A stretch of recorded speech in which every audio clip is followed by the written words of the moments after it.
Each night as we sleep, we dream. Do these dreams really mean anything, or are they simply the ramblings of the subconscious mind? Join us as we reveal the wealth of untapped information that awaits you in the world of your dreams. How often have we heard someone say, "I had the strangest dream last night"? Dreams are a universal experience, but most of them remain mysterious and undeciphered. And yet, we're being affected by our dream experiences. The feelings and moods from the night carry over into the daytime. Sometimes a dream leaves us feeling sad or fearful, but other dreams can inspire us or give us a new appreciation for someone. Dreams are the language of the human soul, and like any language, it takes effort to learn its vocabulary and its grammar. But the insights and rewards from learning how to understand our dreams are more than worth the effort. I'm Mark Thurston, and I'm joined today by dream psychologist and author Dr. Henry Reed. Henry, you probably have more enthusiasm and passion for the value of dreams than anybody I've ever met. What inspired you? Well, like most of us, I had very unusual dreams when I was a kid, flying. I remember directing orchestras, which used to amaze me. I'd wake up in the morning and wonder, how in the world did I do that? Hearing music that I had never heard before in my dreams.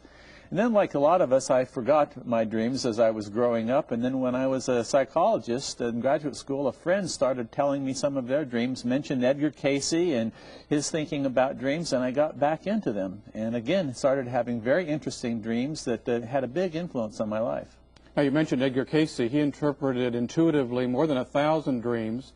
What intrigues you most about his method? Well, he was the first person to say that we could interpret dreams for ourselves, and that was quite a challenge. Just for me intellectually as a psychologist, how could I go about training people to interpret dreams for themselves, which had never really been done before. So I saw that as a great opportunity for new research, and it came about because of his suggestion. So we have a long history in our culture of only special people being able to interpret? Exactly. We tend to look at dreams as medical samples that professionals should interpret, and people were kept at a distance from their dreams. And part of my work has been helping people feel that they have the right to have a relationship with their dreams themselves. Now, what does science know about dreams and dreaming? Is this an ongoing kind of research? The research with dreams began with the interest in the biological aspect, the discovery of REM, a rapid eye movement sleep, and the notion that we dream several times a night, and what was going on in the body, why does the brain need to have dream sleep, and so on. Then the research began to change about what was the impact of dreams upon people.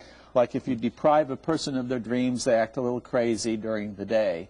And then as the dream work movement began and people started interpreting the dreams for themselves, psychologists started to study what was the impact on people of their dreams. For example, crisis dreams or turning point dreams, where a person would be confronting a crossroad in their life and find that they had a dream that helped them. The research is more oriented towards how can people use their dreams to help them. For example, pregnant families, mothers, expectant mothers, looking at their dreams to resolve issues they have about becoming a parent, or expectant fathers, or the relationship between the parents as they're expecting the newborn.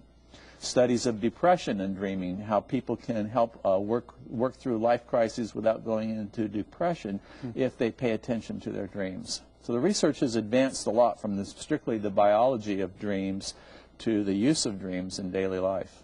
Now, I've heard that sleep and dream laboratory research suggests we all dream every night, 5, 6, 7 dreams a night. I might remember 1 or 2 at most. Sometimes days go by with no recall.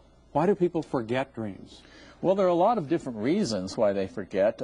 Biologically, we don't seem to be programmed to remember the dreams, that we're at a state where remembering per se isn't so much plugged in.